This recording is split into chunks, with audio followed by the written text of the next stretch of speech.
The notes of an old piano filled the hospital lobby, soft, trembling, but full of soul. A little blind girl sat beside the man playing, her small hands resting on the keys, following every vibration. The man's uniform jacket was faded, his left sleeve pinned up where an arm used to be. No one knew who he was. No one, until the 4-star general walked in, and froze mid-step. It started on a quiet Sunday morning at the Veterans Hospital. Most patients were asleep, the halls smelled of disinfectant and coffee. But in the corner of the lobby, a piano stood, dusty, untouched, forgotten. That's where Jack Turner, a single dad and retired Army sergeant, found himself sitting. He hadn't played in years.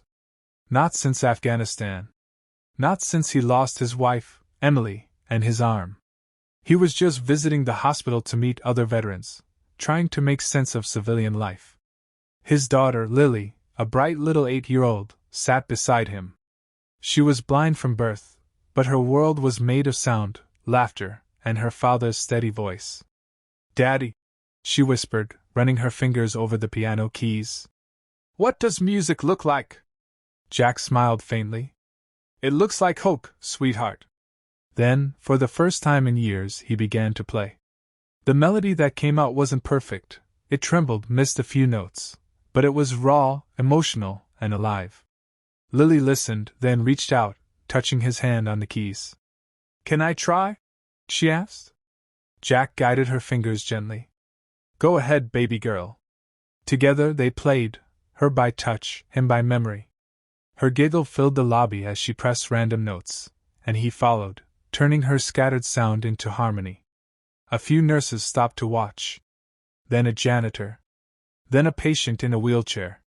Within minutes, the quiet hospital lobby turned into a small concert hall filled with smiles, tears, and applause. Jack's music wasn't fancy, but it healed something invisible in everyone listening. The sound reached the hallway, where a high-ranking officer happened to be walking. General Marcus Dalton, a 4-star decorated leader, was there for an inspection visit. But when he heard that piano, something in the melody stopped him cold. He turned toward the lobby, stepping closer, each note hitting him like a memory. When he saw who was playing, he froze. The man at the piano, Jack Turner, was one of his men. The melody, the exact same one, had once echoed through a dusty base in Kandahar. Jack used to play it on a half-broken keyboard to calm the soldiers before night patrols. And Marcus remembered something else too. Jack's wife, Emily, had died in a rescue mission, the same mission Marcus had ordered. The general's chest tightened. He took off his cap and stepped forward slowly. "Sergeant Turner?" Jack turned, startled, standing up instinctively to salute, then realizing he couldn't. His missing arm trembled slightly. "Sir? At ease," Marcus said quietly, his voice cracking. He looked at Lily. "And who's this little one?" "My daughter, sir." "Lily." Lily smiled shyly. "Daddy says you were his boss in the army?" Marcus knelt beside her. "Then your daddy must have been one of the best men I ever knew." Lily grinned. "He's my hero." Jack's eyes glistened. "She's mine, sir." Marcus's gaze shifted back to the piano. "You still play that song?" Jack nodded.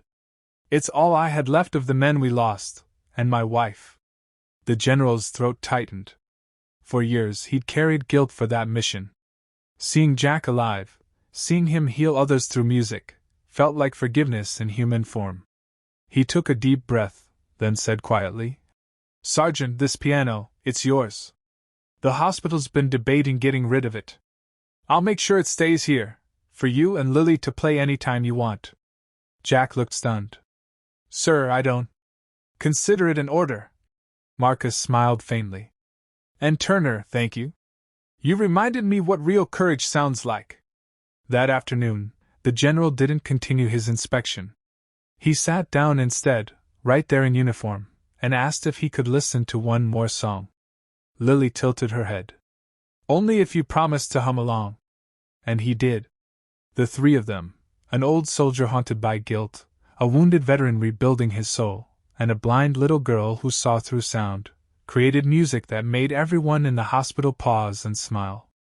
When they finished, even the janitor had tears in his eyes. As the last note faded, the general placed his hand on Jack's shoulder.